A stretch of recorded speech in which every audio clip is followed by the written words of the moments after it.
इसी तरह से हम वाचा में प्रवेश करते हैं। जब ऐसा करते हैं, जब आपका विश्वास ऐसे पूरा होता है तो आप नई वाचा में प्रवेश करते हैं और नई वाचा की आशीषें और प्रतिज्ञाएं आपकी होती हैं और आप उस नई वाचा के पूरे पैकेज के भागी होते हैं, जहां मसीह जो हमारा प्रतिनिधि है उसने ये सब कुछ हासिल किया है और उसने हमारे लिए सब रखा है।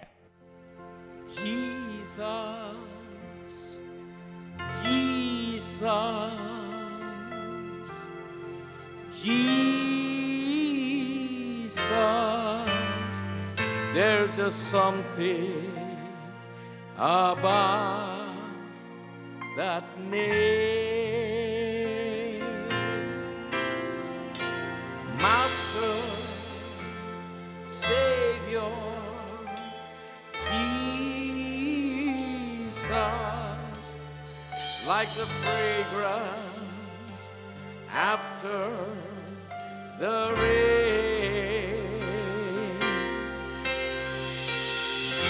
Jesus,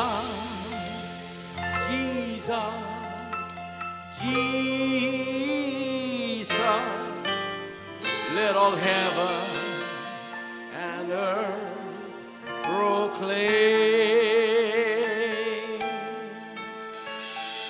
Kings and kingdoms shall all pass away, but there's something about that name. Everybody, Jesus, Jesus, Jesus. There's just something about that name. Master, Savior, Jesus, like the fragrance after the rain. Oh, Jesus, Jesus, Jesus, let all heaven and earth proclaim. Kings and kingdoms shall all pass away, but there's something about that name.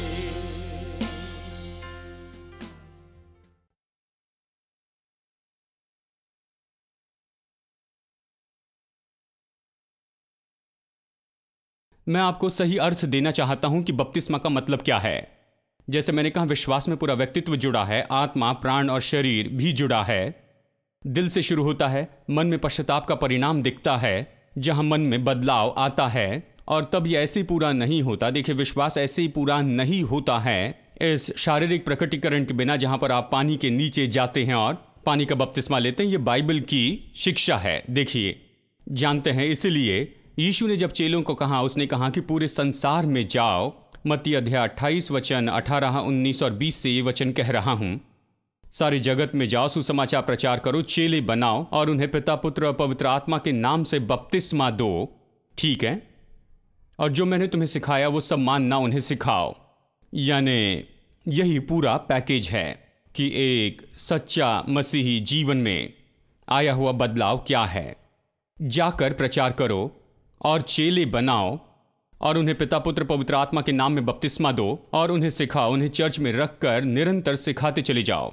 जब लोग यहां पर बपतिस्मा लेते हैं तो मैं एक सवाल उनसे ये पूछता हूं, क्या आप नियमित रूप में चर्च में आएंगे, परमेश्वर का वचन सुनेंगे और क्या आप उसके अनुसार चलेंगे?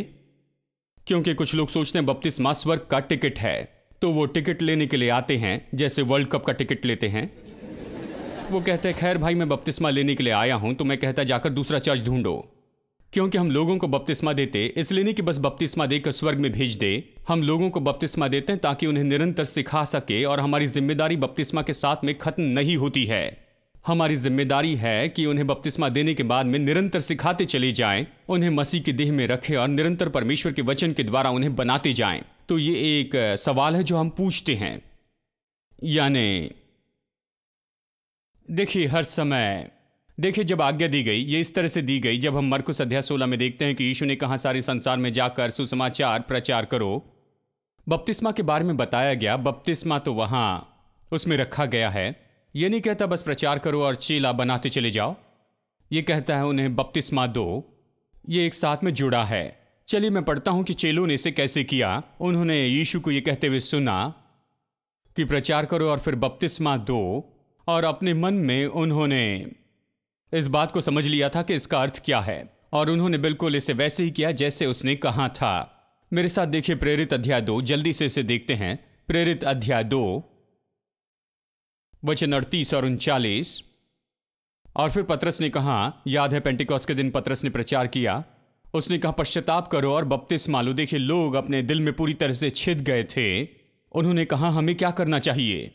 तुम प्रचार कर रहे हो, यह हम तक आ रहा है, वचन हमारे अंदर जा रहे हैं, पवित्र आत्मा हमें खींच रहा है, हमारे अंदर कुछ हो रहा है। उन्होंने कहा हम क्या करें? और पतरस ने कहा पश्चाताप करो। सब लोग कहें पश्चाताप करो। देखिए पश्चाताप यहां पर है। वो कहता है तुम्हारे हृदय में विश्वास आ रहा है, तुम्हारे दिल में कुछ हो रहा है, पवित्र आत्मा तुम्हें कायल कर रहा है, तो तुम ये करो, पश्चाताप करो, मन फिराओ। वो कहता है और फिर तुम में से हर एक अपने अपने पापों की क्षमा के लिए यीशु मसीह के नाम में बपतिस्मा ले, तो तुम पवित्र आत्मा का दान पाओगे। ठीक है। और वचन 41 कहता है सो जिन्होंने उसका वचन ग्रहण किया उन्होंने बपतिस्मा लिया, और उसी दिन 3000 मनुष्यों के लगभग उनमें मिल गए। इस तरह ये कहता है। देखिए जिन्होंने बपतिस्मा लिया वो लगभग 3000 लोग थे, और उन्हें गिना गया कि वो अभी चर्च के लोग हैं। उन्होंने ऐसे ही किया क्योंकि यीशु ने कहा प्रचार करो, चेले बनाओ और उन्हें बपतिस्मा दो। यानी ये तो वो लोग हैं जो उस क्रिया में से होकर गए, उन्हें चर्च में लिया और वो उन्हें सिखाते चले गए, और फिर उन्हें ऐसे लोग गिने गए जो कि चर्च के लोग हैं। इस बात को आप हमेशा देखते हैं। अध्याय 8 वचन 12, अध्याय 8 वचन 12 में देखते हैं फिलिप्पुस सामरिया में प्रचार करता है, और उसके परिणाम में क्या होता है? वचन 12, परंतु जब उन्होंने फिलिप्पुस की प्रतीति की जो परमेश्वर के राज्य और यीशु के नाम का सुसमाचार सुनाता था, तो लोग, क्या पुरुष क्या स्त्रियां, बपतिस्मा लेने लगे। यानी फिलिप्पुस ने प्रचार किया कि बपतिस्मा भी अपनी शिक्षा में जोड़ा। तो स्वाभाविक रूप में जब उन्होंने सुसमाचार सुना जो फिलिप्पुस इस नई जगह पर प्रचार कर रहा था, उन्होंने सुना, विश्वास किया और बपतिस्मा लिया। ये सब कुछ एक ही समय में हुआ। अध्याय 8 वचन 36 में हम पढ़ते हैं कि कैसे वो इथोपियन खोजा जो सेवक था, यात्रा कर रहा था, यशा की पत्री पढ़ रहा था, वो उसे समझ नहीं पा रहा था, और परमेश्वर ने फिलिप्पुस से कहा कि रथ पर चढ़ जा, और वो जाकर रथ पर चढ़ जाता है, और उसने कहा कि मैं यशा से पढ़ रहा हूं लेकिन इसका मतलब मुझे पता नहीं। और फिलिप्पुस तुरंत वहां पर मसीह का प्रचार करता है। उस वचन के भाग से वचन 38 में हम पढ़ते हैं उसने रथ खड़ा करने की आज्ञा दी। फिलिप्पुस के प्रचार के परिणाम में वचन 37 से आगे फिलिप्पुस ने उससे प्रचार किया, और फिलिप्पुस के प्रचार के परिणाम में देखिए ये आमने सामने उसने प्रचार किया, यानी एक व्यक्ति को सुसमाचार बताया यात्रा करते हुए। फिलिप्पुस ने कहा यदि तू सारे मन से विश्वास करता है। चलिए वचन 36 से पढ़ते हैं। मार्ग में चलते चलते वे किसी जल की जगह पहुंचे, तब खोजा ने कहा कि देख यहाँ जल है, अब मुझे बपतिस्मा लेने से क्या रोक है? क्या कोई रोक है बपतिस्मा लेने से? देखिए यहाँ पर पानी है, तो क्या मैं बपतिस्मा ले सकता हूँ? फिलिप्पुस ने उसे जो प्रचार किया उसमें पानी के बपतिस्मे के बारे में बहुत कुछ होगा, यानी इसने सुसमाचार सुना और पानी के बपतिस्मे की सच्चाई भी उसने सुनी। मैं इस तरह से आपको बहुत से वचन बता सकता हूँ। प्रेरित अध्याय 10 में कैसे पौलुस और सिलास जेल में थे, हाथ और पैर बंधे थे, काठ में थे, और भूकंप आया और वो आज़ाद हो गए, और घटनाओं से भरा दिन था, और जेलर पाता है कि ये लोग आज़ाद हो गए। उसने सोचा कि ये भाग गए, तो वो खुद को मारना चाहता था, क्योंकि अगर कैदी भाग गए तो उसकी जान चली जाएगी। वो खुद को मारना चाहता था, और पौलुस ने उससे रोका, उसे और उसके घराने को सुसमाचार सुनाया, और उन्होंने उद्धार पाया। यानी जैसे मैंने कहा घटनाओं से भरा दिन था, ये तो उस दिन के लिए काफ़ी होता, मैं ये कहूँगा। जानते हैं अगर मैं वहाँ पर होता तो कहता काफ़ी हो गया भाई, अगले हफ्ते मुलाकात होगी, अगले रविवार मेरे चर्च में आइए। लेकिन पौलुस ने उसी दिन उन्हें बपतिस्मा दिया। हाँ, उसने पूरे घराने को उसी दिन बपतिस्मा दे दिया, क्योंकि सुसमाचार तो इस तरह से बताया गया कि लोगों ने तुरंत ही आगे बढ़कर उन्होंने विश्वास किया कि यीशु मसीह उनका उद्धारक और प्रभु है।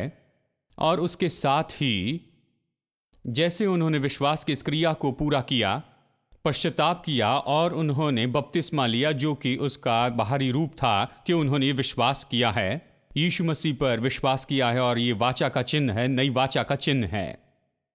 अब लोग कहते हैं कि क्यों बाइबल इस बात के ऊपर में बहुत जोर देती है, बाइबल में बपतिस्मा पर इतना ज़्यादा जोर क्यों दिया गया है, वो इसे बड़ा मुद्दा क्यों बनाते हैं। क्योंकि बहुत से लोग कहते हैं मैं दिल में विश्वास करता हूं भाई, क्या ये काफ़ी नहीं, मैं बपतिस्मा क्यों लूं। देखिए, दिल में विश्वास करना काफ़ी है, ठीक है, मैं आपका मुद्दा समझता हूं, लेकिन दिल में विश्वास करना अगर काफ़ी है तो मैं भी खुश होता, क्योंकि ये मेरा बहुत सा काम कम कर देता। यानी यहाँ पर टैंक भर कर पेट्रोल है, यानी पेट्रोल नहीं, टैंक भर कर पानी है। Oh no. टैंक भर के पानी है और लगभग हर रविवार को हम बपतिस्मा देते हैं, और कई बार हफ्ते के दौरान भी कुछ लोग आते हैं और बपतिस्मा लेते हैं, और ये सारा काम बच जाएगा। मैं आपकी बात को समझ सकता हूँ, बाइबल सिखाती मुझे बपतिस्मा देने के लिए कहती है, इसलिए मैं बपतिस्मा देता हूँ। यही तरीका है, विश्वास पूरा होता है। अय्यूब अध्याय 2 विश्वास और कामों के बारे में कहता है, ठीक है, मैं विश्वास करता हूँ कहना काफ़ी नहीं, ये बहुत ही ज़रूरी है कि उस विश्वास को क्रिया के साथ में करते चले जाएं कि विश्वास पूरा हो जाए। जब यीशु मसीह पर विश्वास की बात आती है तो ये केवल दिल से विश्वास करना नहीं, ये बपतिस्मे के काम के साथ में पूरा होता है। जैसे पुराने नियम में खतना ये तो वाचा का चिन्ह था, तो अब नए नियम में पानी का बपतिस्मा इस वाचा का चिन्ह है। कुलुसियो अध्याय 2, जल्दी से, कुलुसियो 2 वचन 11, उसी में तुम्हारा ऐसा खतना हुआ है जो हाथ से नहीं होता, अर्थात मसीह का खतना। यह अलग तरह का खतना है। पुराने नियम में वहां पर हाथों से खतना होता था, मनुष्यों द्वारा, ठीक है, अर्थात मसीह का खतना जिससे शारीरिक देह उतार दी जाती है और उसी के साथ बपतिस्मा में गाड़े गए, और उसी में परमेश्वर की शक्ति पर विश्वास करके जिसने उसको मरे हुओं में से जिलाया, उसके साथ जी भी उठे, और उसने तुम्हें भी जो अपने अपराधों और शरीर की खतना रहित दशा में मुर्दा थे उसके साथ जिलाया और हमें सब अपराधों से क्षमा किया। अब देखिए इसे मैं यहाँ पर पढ़ता हूँ, यहाँ मैसेज बाइबल से, ठीक है, मैसेज बाइबल अद्भुत तरीके से बताती है। ये कहती है वचन 11 से आगे, इस परिपूर्णता में आना यह ऐसा नहीं जिसे तुम समझ सकते या हासिल करते, और न ये खतने की बात है या व्यवस्था की बड़ी सूची बनाए रखने की बात। देखिए, जब आप उद्धार पाते हैं तो व्यवस्था की बड़ी सूची पर दस्तखत नहीं करते, वो उद्धार नहीं है, ये कोई आस्था मानना है। हाँ नहीं, तुम पहले आ चुके हो, तुम भीतर में हो, ऐसा कोई नहीं कि कोई गुप्त बात वहां पर छिपी रही है, नहीं, लेकिन उसके द्वारा जो कि मसीह तुम्हारे लिए सारी बातों में से होकर गया, उसने पाप की सामर्थ को नाश किया। और अगर तुम किसी बात को शुरू करने की विधि को करते हो तो तुम उससे पहले ही कर चुके हो बपतिस्मा में समर्पण करने के द्वारा, ठीक है। उस समय कुछ लोग जोर दे रहे थे कि इन लोगों का भी खतना किया जाना चाहिए था। तो वो कहता है यदि तुम किसी तरह के चिन्ह को ढूंढ रहे हो तो कोई विधि, तो तुम उस विधि को पहले पूरा कर चुके जब तुमने बपतिस्मा लिया था। पानी में जाना पुराने जीवन को गाड़ देना था और उसमें से बाहर आना तो पुनरुत्थान है। परमेश्वर ने तुम्हें मुर्दों में से जिलाया जैसे मसीह को जिलाया। जब तुम अपने पुराने पापों के मरे जीवन में बंधे हुए थे तो परमेश्वर के लिए उत्तर नहीं दे सकते थे। परमेश्वर ने तुम्हें जीवित किया और मसीह के साथ में रखा है। जरा ये सोचो, ये बपतिस्मा का अर्थ है, इसलिए मुझे ये अनुवाद बहुत पसंद है। और फिर ये कहता है, यदि आप इसे पढ़े, ये अद्भुत है। इसके बारे में सोचो, सारे पाप क्षमा किए गए, स्लेट पूरी साफ हो गई, पुराना अरेस्ट वारंट कैंसिल हो गया है और मसीह के क्रूस के ऊपर उसे कीलों से जड़ दिया है। हाँ, बहुत ही सरल ऐसे भाषा में यह हमें समझा कर बताता है। अब ये अद्भुत है, यही तो बपतिस्मे का अर्थ होता है। ये वाचा का चिन्ह है। हाँ, ये एक विधि है, लेकिन ये अर्थपूर्ण विधि है। इसका मतलब है कि आप मारे गए हैं, गाड़े गए हैं और फिर से जी उठे हैं मसीह के साथ। देखिए, एक जवान व्यक्ति अमेरिका में किसी चर्च में बपतिस्मा लिए और उन्होंने इनविटेशन भेजे थे कि अपने दोस्तों और रिश्तेदारों को वहाँ पर बुलाएं उनकी इस बैप्टिज्म सभा के लिए। तो उन्होंने इस तरह से इनविटेशन भेजा। उन्होंने कहा, प्यारे दोस्तों, मैं ये हूँ और मैं आपको न्योता देना चाहता हूँ मेरे फ्यूनरल सर्विस में और रिजरेक्शन सर्विस जो कि होने वाली है इस दिन में। तो कुछ लोग विश्वासी नहीं थे, उन्हें पता नहीं था कि इसका मतलब क्या है, वो थोड़ा गड़बड़ी में आए और जानते हैं पता नहीं था कि क्या हो रहा है, तो रविवार के दिन आए और वो वहाँ पर आए और ये लड़का पानी के टैंक में वहाँ खड़ा था और उसने कहा मैं कुछ कहना चाहता हूँ। तो फिर पास्टर ने उन्हें वहाँ कुछ कहने दिया और उन्होंने कहा गुड बाय दोस्तों, मैं आपको छोड़ रहा हूँ, संसार को छोड़ रहा हूँ। हम जानते हैं कि सच में यीशु में सच्चा जीवन है। तुम मुझे देखोगे, हम बातें करेंगे, आशा करता हूँ कि मैं तुम्हारा दोस्त बना रहूँगा। लेकिन जिसे तुमने जाना है वो मर गया है और कुछ मिनटों में उसे दफनाया जाएगा, और जिससे तुम बातें करोगे वो तो कोई और है जो मुर्दों में से जी उठा होगा और पहली बार वो सच में जीवित होगा। और जबकि मैं ये देखता हूँ कि पुराना मर चुका है, इसलिए अब से मैं आगे ड्रग्स नहीं बेचूंगा। वो ड्रग एडिक्ट थे, ड्रग्स बेचते भी थे। उन्होंने कहा पुराने मनुष्य को मरा देखकर अब से मैं ड्रग्स नहीं बेचूंगा और ना ही मैं किसी तरह से कोई ड्रग्स लूंगा, और न मैं तुम्हारी पार्टीज में आऊंगा जहां पर तुम ड्रग्स लेते चले जाते हो। देखिए, मैं ये नहीं कह रहा कि आपको ऐसा करना होगा, लेकिन आपको ये बात जानना होगा जब भी कोई पानी में उतरता है कि वो बपतिस्मा ले ले, तब यही तो हो रहा है। आप इसके सही अर्थ को समझेंगे कि बपतिस्मा क्या है। ये जो ड्रग्स बेचते थे, ड्रग एडिक्ट थे, इनका पूरा बदलाव हो गया। उनके मन में बड़ा बदलाव आया और उनके दिल में कुछ न कुछ हुआ और वो पूरी तरह से समझ गए थे कि बपतिस्मा का मतलब क्या है। उन्होंने कहा मेरे लिए इसका यही अर्थ है और मेरा पुराना जीवन चला गया है, वो मर गया है। जब मैं पानी से बाहर आऊंगा तुम नए व्यक्ति से मिलोगे, तुम अलग व्यक्ति से बातें करोगे। तुम मुझसे अपेक्षा मत करना कि पहले जैसे मैं काम करते जाऊंगा। मैं नया व्यक्ति रहूंगा और मैं नए काम करूंगा। आमेन। अब कुछ लोग सवाल पूछते हैं, जैसे कि ये सवाल। देखिए, सबसे पहले वो कहते हैं जब बपतिस्मा की बात आती है तो लोगों के पास में हर तरह के सवाल हैं। पहले का जवाब मैंने दे दिया है। जब लोग कहते हैं क्या ये ज़रूरी है, मैं दिल में विश्वास करता हूं, क्या ये काफ़ी नहीं? मैंने आपको बताया कि ये काफ़ी नहीं है, क्योंकि बाइबल ये सिखाती है कि विश्वास इस रीति से पूरा होता है उद्धार के मामले में। दूसरी बात, लोग सवाल पूछते हैं अगर कोई बपतिस्मा न ले तो क्या वो उद्धार पाया है? अब मैं ऐसे सवालों का जवाब देना नहीं चाहता हूं, क्योंकि ये तो ऐसा सवाल है जो फरीसी पूछना चाहेंगे। हाँ, क्योंकि ये किस तरह का सवाल है? ये तो मानो टोयोटा वाले से पूछना है यदि मैं इसमें कोई पेट्रोल नहीं डालूं तो क्या ये कार चलेगी? जानते हैं, उन्होंने इस तरह से बनाया है, इसलिए ये सवाल पूछने में कोई अर्थ नहीं। आपको उसमें पेट्रोल डालना होगा। मुझे नहीं लगता टोयोटा आपको इसका कोई जवाब देगा। अगर ऐसा ईमेल भेजेंगे तो सोचेंगे कोई पागल है। यीशु ने कहा जाओ सुसमाचार प्रचार करो, चेला बनाओ और बपतिस्मा दो। और आप कह रहे हैं यदि कोई बपतिस्मा न ले तो क्या वो उद्धार पाया है? देखिए, आप इन बातों को छोटा मत कीजिए। अगर ऐसे सवाल पूछते हैं तो आप परमेश्वर के अनुग्रह को घटाकर कुछ नियम में लाते हैं, उसे सस्ता बना रहे हैं। क्या इस व्यक्ति का उद्धार हुआ? यदि ये बपतिस्मा नहीं लेता है तो क्या सच में इसका उद्धार हुआ है? जानते हैं, ये तो नैतिकवाद का सवाल होता है। बाइबल इस तरह से नैतिकवाद की बात नहीं।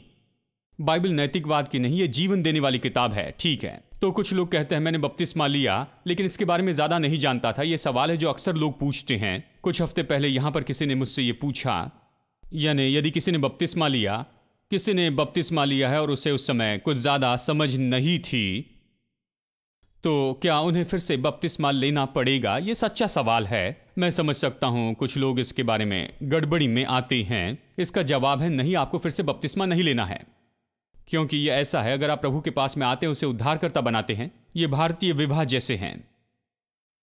जानते हैं, शादी के बाद में पत्नी कौन है ये पता चलता है या पति कौन है। आप नहीं जानते कि वो कौन है। शायद आपने उसे पहले कभी नहीं देखा हो या कभी बात नहीं की हो, लेकिन शादी होने के बाद में आप एक दूसरे को जानते हैं, उसे जानते हैं। जीवन में बहुत से सरप्राइजेस मिलते हैं। ठीक है, लगता है सभी लोग इसे समझ रहे हैं।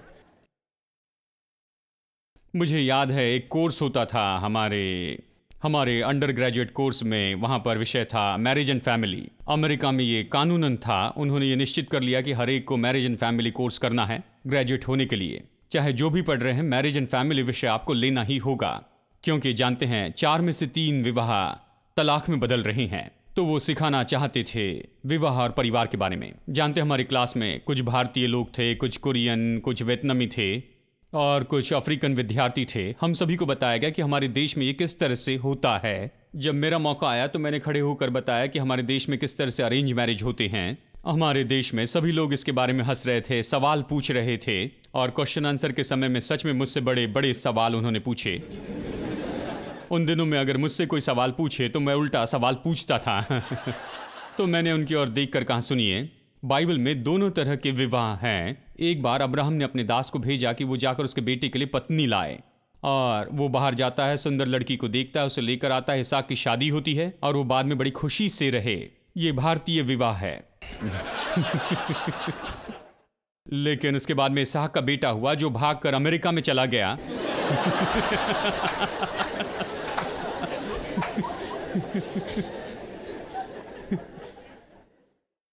और बाइबल कहती है कि उसने अपने मामा की बेटी को बड़ी दूर से देखा, बहुत दूर से देखा, और सच में वो बहुत ही सुंदर दिखती होगी, क्योंकि अगर वो इतनी दूर से इतनी अच्छी दिख रही थी तो जरूर वो सुंदर होगी। और उसने उसे दूर से देखा। फिर बाइबल कहती है कि वो उसके पास में जाता है और उसे चूमता है, और अगली बात बाइबल कहती है कि वो रोने लगा।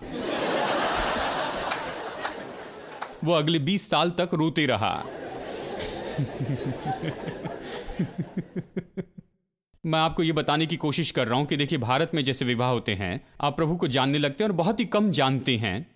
आप उससे मिलते हैं, वो पसंद आता है, और आप प्रकाशन पाते हैं कि छुटकारा देने वाला है, उद्धार करता है। यही है जो आपके पापों को क्षमा करता है। यही तो वो है जो आपके पापों के लिए आपका बलिदान हो गया है। तो आप उसे स्वीकार करते, उस पर विश्वास करते हैं। उस पर विश्वास करने के कारण विश्वास की इस क्रिया को आप पूरा करना चाहते हैं, और इस पर आप काम करते हैं, पानी का बपतिस्मा लेते हैं, आप पानी के बपतिस्मे के लिए आगे बढ़ते हैं, और आप बुनियादी सच्चाई को समझते हैं। और जैसे दिन बीतते जाते हैं आप और ज्यादा समझते जाते हैं, और जब भी आप ज्यादा समझते हैं आपको एक और बपतिस्मा लेना नहीं है।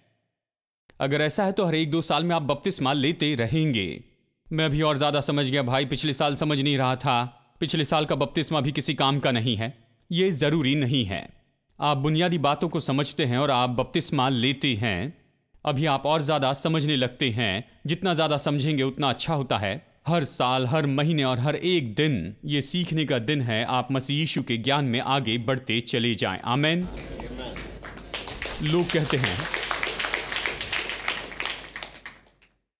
कहते हैं उनके बारे में क्या, जिन्होंने बपतिस्मा नहीं लिया। मैं कहता हूं बपतिस्मा लीजिए। हनन्याह पौलुस के पास में आता है, याद है, और उसने उससे कहा, देखिए पौलुस गवाही देता है कहीं और, ये कहता है कि हनन्याह ने उसके पास आकर कहा, तुम किसकी राह देख रहे हो, उठ खड़े हो और बपतिस्मा लो। जानते हैं, कहता है तुम क्यों राह देख रहे हो? प्रभु ने तुम्हें छू लिया, तुमसे बातें की हैं, तुम इसके बारे में सहमत हो, किस लिए राह देख रहे हो? उठ खड़े हो और बपतिस्मा ले लो। और मैं आपको प्रोत्साहित करता हूं, यदि आपने प्रभु यीशु मसीह पर विश्वास किया है, पूरे दिल से अपना जीवन अगर आपने यीशु को दिया है, तो आगे बढ़कर आप बपतिस्मा ले लें, क्योंकि आपका विश्वास इसी तरह से पूरा हो जाता है। बाइबल इसके बारे में इस तरह से सिखाती है। आमेन। यह आप पर आधारित है कि आप जैसे बाइबल कहती है वैसे आप इसे ले। मैं प्रोत्साहित करता हूं कि आप ऐसा करें, लेकिन इसी तरह से हम वाचा में प्रवेश करते हैं। जब ऐसा करते हैं, जब आपका विश्वास ऐसे पूरा होता है, तो आप नई वाचा में प्रवेश करते हैं, और नई वाचा की आशीषें और प्रतिज्ञाएं आपकी होती हैं, और आप उस नई वाचा के पूरे पैकेज के भागी होते हैं, जहां मसीह जो हमारा प्रतिनिधि है, उसने ये सब कुछ हासिल किया है और उसने हमारे लिए सब रखा है। आमेन।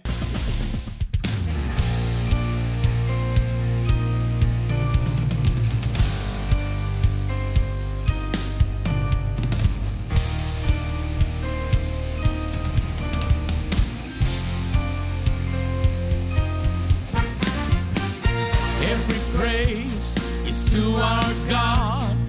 Every word of worship with one accord. Every praise is to our God. Sing hallelujah to our God. Glory, hallelujah is to our God. Every praise is to our God. Come on, everybody. Every praise is to our God. Every word of worship with one accord. Every praise is to our God. Sing hallelujah to our God. Glory, hallelujah hallelujah is due our God. Every praise is to our God. Every praise is to our God. Every word of worship with one accord. Every praise is to our God. Sing hallelujah to our God. Glory, hallelujah is due our God. Every praise is to our God. Every praise is to our God. Every word of worship with one accord. Every praise is to our God. Sing hallelujah to our God. Glory, hallelujah is due our God. Every praise is to our God. God my Savior, God my healer, God my deliverer. Yes, He is. Yes, He is. God my Savior, God my healer, God my deliverer. Yes, He is. Yes, He is. God my Savior, God my healer, God my deliverer. Yes, He is. Yes, He is. God my Savior, God my healer, God my deliverer. Yes, He is. Yes, He is. Yes, He is. Yes, He is. Every praise is to our God. Every word of worship with one accord. Every praise is to our God. Sing hallelujah to our God. Glory, hallelujah is to our God. Every praise